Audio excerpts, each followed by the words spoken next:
Hey guys, Dirt here, and I'm doing another one of these videos I've been meaning to do for a long time, talking about Comic Box Monthly. Now, I got one of their bundles before, and I did a video on it. I said I'd do it one more time, just to see if the selection got any better. Just a quick recap last time. A lot of the books were not very good. A couple of the books even had some sort of fluids on them. I'm guessing sweat. I would guess they were sweat from the people pulling them, probably in the makeshift warehouse or garage or whatever they're using to store the comics, pull them together. They probably sweated on the comics, but still, if you can't ID the fluids, the comic is in ruins, as I always say. So, again, we got another bundle. I've had it sitting here for a couple weeks, just haven't had time to get to it, but I'm doing some video cleanup today. It comes in, your nice padded Tyvek envelope from, actually, I don't even know if it's Tyvek, but anyway, fairly standard packaging from the post office, and then it comes bundled in this craft paper, brown paper bag, tied with twine, little newsletter type thing on the front. He's got a question of the month for the upcoming movie Suicide Squad, upcoming, so you can tell that this is a little old. How did Jared Leto perfect his supremely menacing Joker laugh? Let us know on Facebook. So, if you want to get in on that, sure, why not? I had a Pog that I promptly lost and don't care about. I think it was a Captain America shield Pog. Then, some more old trading cards that were thrown in there. Whatever. No big deal. It's just one of those things where it's like, okay, fine, great. Now I get to throw them away. Because if it's not a set, they don't go together in any form or anything like that. It's just a couple random things. But the comics. Now, I got the big bundle. Again, hoping for a much better selection, see if there's anything worthwhile. I think it runs about $20, including the shipping, maybe plus shipping, maybe it was 23, I don't remember exactly, but I'll look it up, I'll put it at the bottom of the screen, whatever. But the comics that we have here, I just kind of briefly flipped through them just to see what there was, so it's not as blind as what I did last time, but let's go through the books.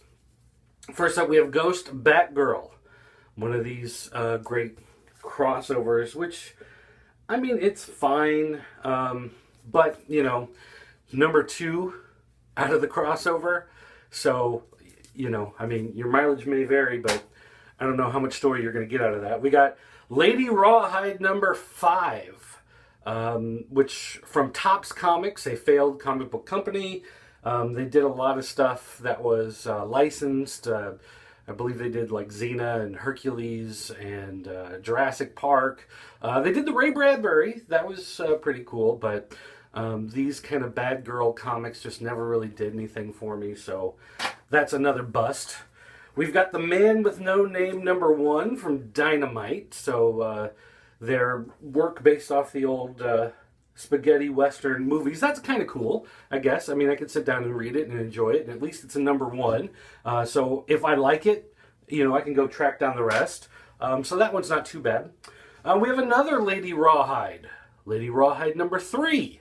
Again, garbage comic. I mean, seriously, this isn't even something like, if I knew somebody who wasn't into comics and they just wanted some comics to read, I wouldn't even give them this, This is just one of those things that it was really put together, marketed for the fact that they could show some woman in a skimpy outfit and try to sell copies to kids during the big boom area, but no big deal. We got a Gen 13 number 14, and image books. 90s image books. I know there are fans out there for this stuff. I was not among them. I worked at a comic book store in the 90s and in the 2000s and still today. But nonetheless, even when these were coming out, I wasn't reading them. These I might give to somebody because there's another Gen 13 27. So if I knew somebody who was into that old image stuff, I might go ahead and share that with them. But again, for me, just more garbage. And more garbage. Backlash. 90s image. Garbage. We've got Backlash and Taboo's African Holiday from Wildstorm. So it's not Image exactly. It's Jim Lee's Wildstorm, which was part of Image and then now part of DC Comics at this point. but it still falls in the same forgettable characters, unimpressive stories, so whatever. Now, this one Image book actually kind of got me a little excited at first because more of my memory and past perception than what it actually is. That's Deathblow #2. And I did enjoy Deathblow. I liked Jim Lee's artwork because he had this kind of Frank Miller-esque look to it. But what I remember so much about it was it being in the black and white special. It was so good, but once they put it in its own series and they colorized it, it lost all the value and charm it had of being that black and white comic. Also, this is the thing that's really sucks about it, is that it's only like a 12-page story.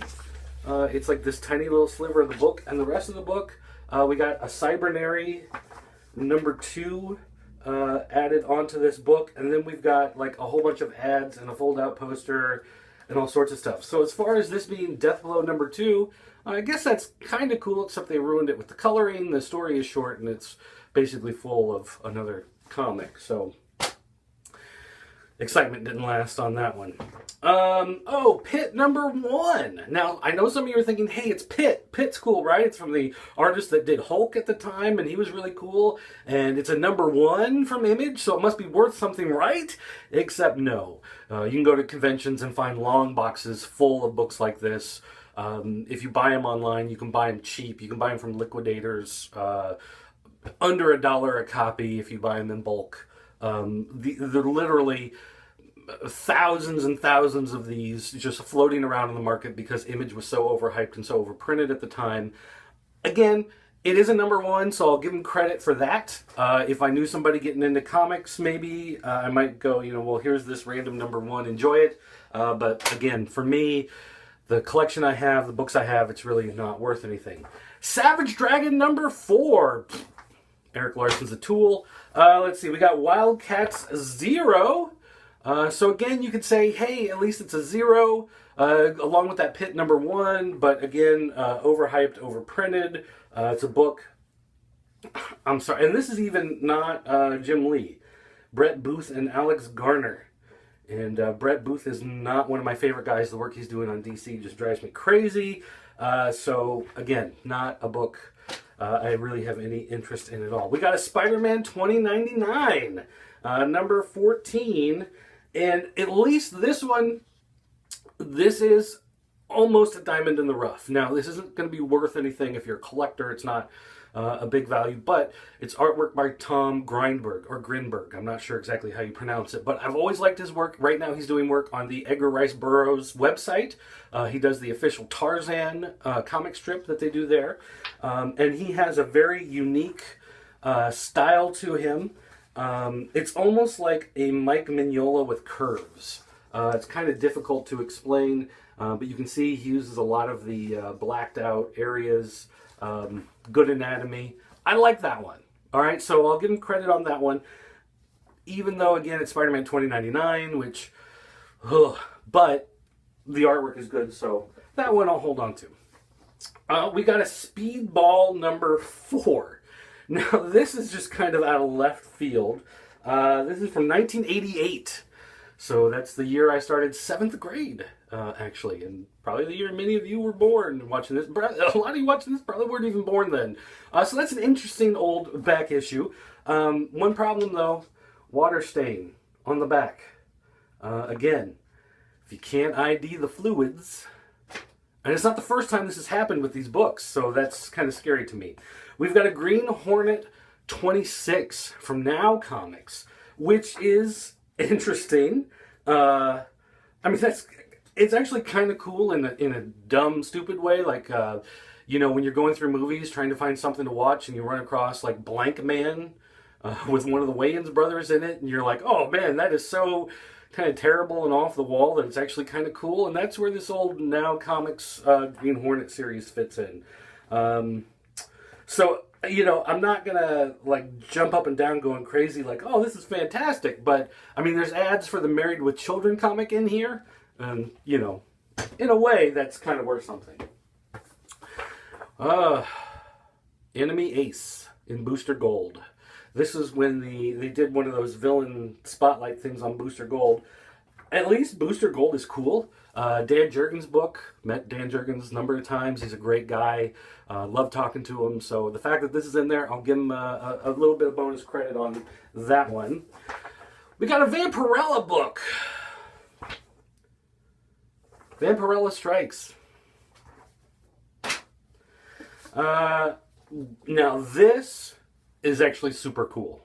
This is probably the coolest thing in the world that I've seen in one of these things. Our Fightin' Army. And this is from Charlton Comics. Now this is a reprint one. This is not one of the original ones from way back, but they did reprint this one in '82. So that's cool. This is now it's not worth anything. Again, it's a reprint of an old war comic from the early '80s from a company that was absorbed by DC. Most people aren't even familiar with the title. Actually, I'm wondering, is this Steve Ditko? Did he do work on this one? Nonetheless, this is a cool gem to add to your collection. This is like one of those neat things to throw in there. Again, no value. It's fun to read, fun to look through the ads. It's fun to say, hey, I've got a Charlton comic in my collection. So that, at least, I'll give them some credit on that one. We've got a 20th anniversary issue of Swamp Thing, number 125, bagged and boarded.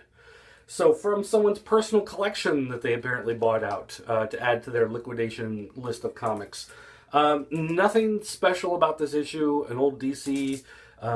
this might even be pre-Vertigo, November 1992. So that might actually be the before Vertigo took over Swamp Thing and Hellblazer and all that kind of stuff. So it's cool, kind of interesting, but, not really anything fantastic, amazing special.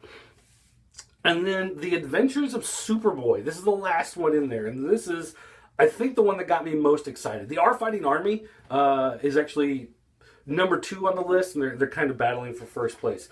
This is Adventures of Superboy, number 23 from 1981. And that's actually fun. This is a fun, good thing to find in the box that, just kind of makes you happy. It's, oh, Superboy, that's awesome. It's classic stuff. It's early 80s. Again, no value to it, but fun ads.